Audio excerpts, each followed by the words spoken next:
Primitive giant fish cooking. Saligram नाम के गांव में सिंधिया नाम का एक व्यापारी था। उसका एक बेटा था केशव। वो हमेशा आवारागर्दी करता रहता था। उसकी शादी की उम्र हो चुकी थी, पर कोई ना कोई बहाना करके वो शादी से टरकाता रहता था। एक दिन सिंधिया केशव से, केशव बेटे, हमारी पढ़ाई पूरी हो चुकी है, अब तुमने काफी आवारागर्दी भी कर ली है, तुमने क्या काम करने का फैसला किया है? अरे अपने तो बहुत सारे धंधे हैं ना पिताजी, मैं उन्हें संभाल लूंगा। अब मुझे कुछ और करने की क्या जरूरत है पिताजी? क्या तजुर्बा है जो तुम ये धंधा संभाल लोगे? ओ डैड, इट्स वेरी सिंपल। मैं अपने पास 4 मैनेजरों को अपॉइंट कर लूंगा। काम सारा वो करेंगे और मैं आराम से दस्तखत करूंगा, बस। यानी तुम जो कुछ कमाओगे वो मैनेजर के तनख्वाह के लिए ही दे दोगे, है ना? Very good, very good. तभी सिंधिया की पत्नी शोभा वहाँ आई और, अजी धंधे की बात बाद में, पहले उसकी शादी करा दो, वो अपने आप रास्ते में आ जाएगा।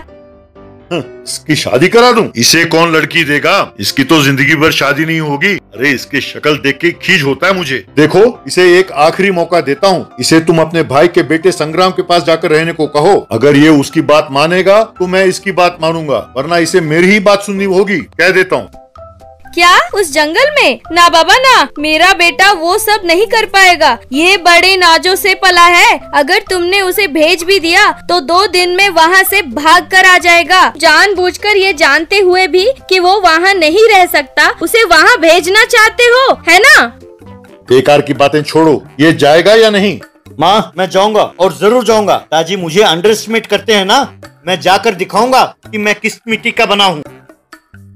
अगले दिन केशव संग्राम के घर गया। उसे देखकर संग्राम, क्यों भैया, तुम्हारे पिताजी ने यहाँ भेज दिया तुम्हें? तभी संग्राम की पत्नी बबीता वहाँ आई और, अरे ये कौन फालतू यहाँ आ गया? काम का वक्त हो गया है, चलो काम शुरू करते हैं। अरे ये तो मेरे बुआ का लड़का है, शहर से आया है, बस यूं ही मिलने आ गया। खाना खाकर शाम को चला जाएगा। ये क्या, ये तो अभी मुझे भगा रहा है। ये अपने पत्नी से डरता है या कोई बात छुपा रहा है मुझसे? तब संग्राम नदी के पास गया और उसने भाले से एक बड़े जायंट फिश को पकड़ा और बाहर निकाला। बबीता उस मछली को पकाने लगी। तब केशव संग्राम से, भैया मेरे समझ में नहीं आता, तुम यूं अकेले जंगल में यहाँ रहकर मछली पकड़कर खाते हो, ये मेरे समझ में नहीं आई बात। यहाँ पर तो ठीक से सेलफोन का सिग्नल भी नहीं होता। वैसे तुम यहाँ करते क्या हो? कुछ नहीं यार, बस यूं जिंदगी काट रहा हूँ। तुम तो मेरे बारे में जानते ही हो कि मुझे किसी चीज की ज्यादा लालच नहीं है। एक बार मैं अपने दोस्तों के साथ यहाँ आया था। यहाँ पर जायंट फिश को कैसे पकड़ा जाता है ये मैंने देखा। सुना है कि इन मछलियों में बहुत सारे मेडिसिनल वैल्यूज होते हैं, पर मुसीबत ये है कि इन मछलियों को बाहर से आए हुए लोगों को पकड़ना वर्जित है। इसीलिए ये तुम्हारे बहन से मैंने यहाँ शादी कर ली और यहीं सेटल हो गया। मछली पकड़ना सीख लिया तो हर रोज मैं मछली पकड़ता हूँ और तुम्हारी बहन पका कर देती है, और यहाँ पर आए हुए टूरिस्टों को मैं उन्हें खिलाता रहता हूँ और यूं मेरी कमाई होती है। दिन के 2000 रुपए कमा लेता हूँ यार। अब जिंदगी में कोई लालच नहीं है मुझे, मेरे लिए ये काफी है। वैसे ये सब तुम्हें क्यों बताऊं, तुम तो शाम को जा ही रहे हो। मैं चला जाऊंगा यार, पर तुम्हारे करोड़ों की संपत्ति है और तुमने यूं इस गरीब लड़की से शादी कर ली, तुम्हें दुख नहीं होता? अरे चुप हो जा, धीरे से बोल। अगर उसने तुम्हारी बातें सुन ली तो वो तुम्हारा भी जायंट फिश की तरह शिकार करेगी। तुम्हें एक राज की बात बताऊं, इस जंगल की सुंदरियां पत्नी बने, इसके लिए बहुत खुशकिस्मत वाला होना चाहिए। हम सब में मैं खुशकिस्मत हूँ। वैसे ये सब तुम्हें क्यों बताऊं, तुम तो शाम को जा ही रहे हो। तब बबीता ने दोनों को खाना परोसा। दोनों ने खाना खाया। जब रात हुई तब केशव घर के बाहर टहलता हुआ अपने मन में, ये क्या चक्कर है, ये मुझे इतने जल्दी क्यों भेजना चाहता है, यूं सोच रहा था कि तभी दीना नाम का एक व्यक्ति वहां आया। बॉस, मेरा नाम दीना है, मैं भी यहीं रहता हूँ। ये तुम्हारे रिश्तेदार ने तुम्हें पता नहीं क्या कहा है, पर वो दिन में 25,000 रुपए कमाता है। जानते हो, कभी कभी तो 40,000 कमा लेता है। मैं भी ये धंधा करना चाहता हूँ, पर मैं इतना होशियार नहीं हूँ ना। अगर तुम मेरे साथ मिल जाओ तो हम दोनों मिलकर दिन के 50,000 रुपए कमा सकते हैं। क्या इतना कमा सकते हैं? पर यहाँ तो बाहर से आए हुए व्यक्तियों को मछली पकड़ने नहीं देते ना। अरे तुम हाँ तो कहो, मेरी बहन है, बहुत सुंदर है, उससे अभी तुम्हारी शादी करा देता हूँ। जब तुम्हारा रिश्तेदार सवेरे उठेगा तो देखकर दंग रह जाएगा। जब से तुम आए हो मैं देख रहा हूँ ये तुम्हारा जो रिश्तेदार है तुम्हें भगाने के चक्कर में है। तब केशव अपने मन में, हाँ ये कह तो सच रहा है, वो तो मुझे भगाने के चक्कर में है। और पिताजी ने भी चैलेंज किया था कि अगर मैं यहाँ नहीं रहा तो उनकी बात माननी पड़ेगी। यानी संग्राम को मेरी तरक्की पसंद नहीं है, तो रातों रात मैं शादी करके संग्राम को और पिताजी को दोनों को मैं झटका दूंगा। यूं सोचकर रातों रात उसने दीना की बहन से शादी कर ली। अगले दिन केशव को शादीशुदा देखकर संग्राम और बबीता दोनों दंग रह गए। बाद में सिंधिया से फोन पर संग्राम, मामा जी आपके बेटे के पैसे के लालच और कुछ भी करने की जिद का जो आपने प्लान बनाया वो बहुत अच्छा वर्कआउट हुआ है। मामी से कह दीजिए कि उसने बहुत ही सुंदर लड़की से शादी की है, कहकर फोन काट दिया।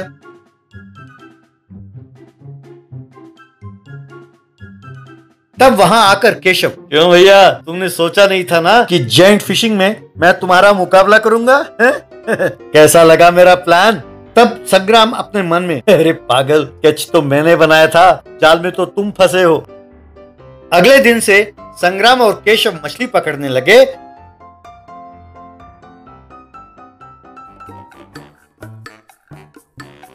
और बबीता और केशव की पत्नी घर में मछली पकाकर बेचने लगे।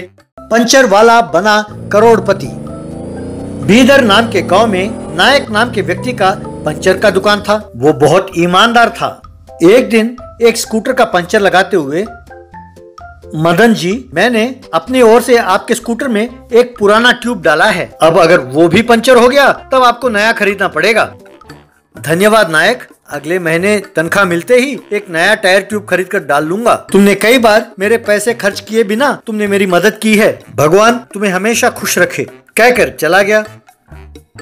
मुंबई के बार में दो डॉन दारू पी रहे थे। उनमें से राजन को खूब दारू चढ़ गया था। छोटे, उस हार्बर के कॉन्ट्रैक्ट के लिए हम दोनों क्यों लड़ाई करें यार, हम दोनों 50-50 कर लेते हैं, बोलो तुम्हें मंजूर है? ए राजन, अब तू जिंदा बचेगा तभी ना तुम्हें 50-50 दूंगा। मैंने तुम्हें इसीलिए बुलाया ताकि तुम्हारा काम तमाम कर दूं, कहकर पिस्तौल निकाला और निशाना साधा। राजन ने तुरंत टेबल को उसकी तरफ उल्टाया और वहां से भागने लगा। राजन यूं नशे में झूमता हुआ कार चलाकर जा रहा था कि छोटू और उसके आदमी कार में उसका पीछा करने लगे।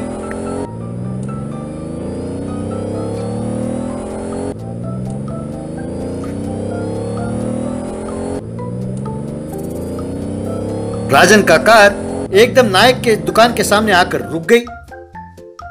नायक ने आकर देखा और, सर लगता है कि कार पंक्चर हो गया है, पंचर लगा दूं? वैसे आपको यूं शराब पीकर गाड़ी नहीं चलाना चाहिए, खतरनाक हो सकता है। अरे भैया मैं तुम्हारे हाथ जोड़ता हूँ, अरे पंचर लगाने का टाइम नहीं है अभी, अगर कोई पुराना टायर हो तो बदल दो यार, चाहे जितना मर्जी खर्च क्यों ना हो। नायक ने तुरंत वो व्हील निकाला और नया व्हील डाल दिया। नायक ने पैसे फेंके और तेजी से वहां से चला गया। बाद में नायक ने वो पहिया खोलकर देखा तो अंदर एक हीरे की थैली थी। उसने घर पर अपने पत्नी ज्योति से ये बात बताई।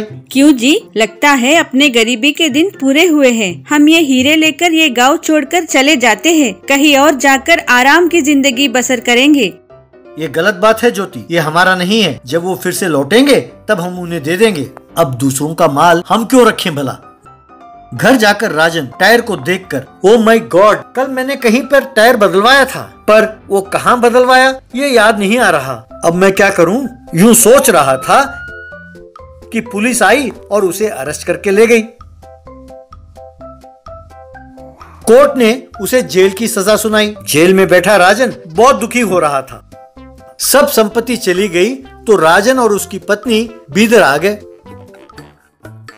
वहां दुकान के पास राजन की पत्नी, भाई साहब, एक वक्त था जब हम बड़े ठाक से जीते थे, पर बदकिस्मत से हमारी जिंदगी उलट पलट हो गई है। अब जहाँ रहते थे अगर वहीं पर मजदूरी का काम करना पड़े तो अपमानित लग रहा था, इसीलिए वो जगह छोड़कर हम यहाँ आ गए। अगर आपके पास कोई काम हो तो दे दीजिएगा।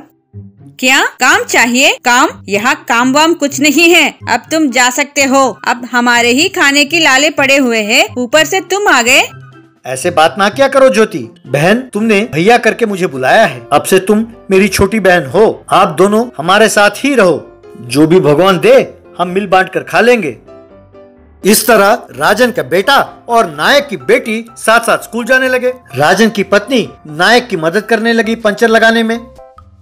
एक दिन राजन का बेटा सख्त बीमार पड़ गया। डॉक्टर ने आकर देखा और तुम्हारे बेटे का दिल का ऑपरेशन करना होगा, कम से कम 10 लाख रुपए का खर्चा होगा, आप जल्दी से पैसों का इंतजाम कर दीजिए कहकर चला गया। नायक समझ नहीं पाया कि क्या करे और एक हीरा ले जाकर एक सेठ को बेच दिया। उन पैसों से उस बच्चे का ऑपरेशन कराया।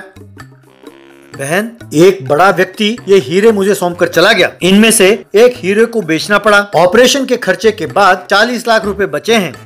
तुम वो पंचर का काम करते हुए अच्छी नहीं लगती हो। इन पैसों से तुम कोई और धंधा शुरू कर दो। इस तरह उसे एक बाइक का डीलरशिप दिलाया। उसमें खूब कमाई होने लगी तो फिर लॉरी का डीलरशिप भी दिलाया। उसके बाद में cinema theatre, petrol pump, malls, यूं बहुत सारी चीजें खरीद कर दिया और वो काफी अमीर हो गई।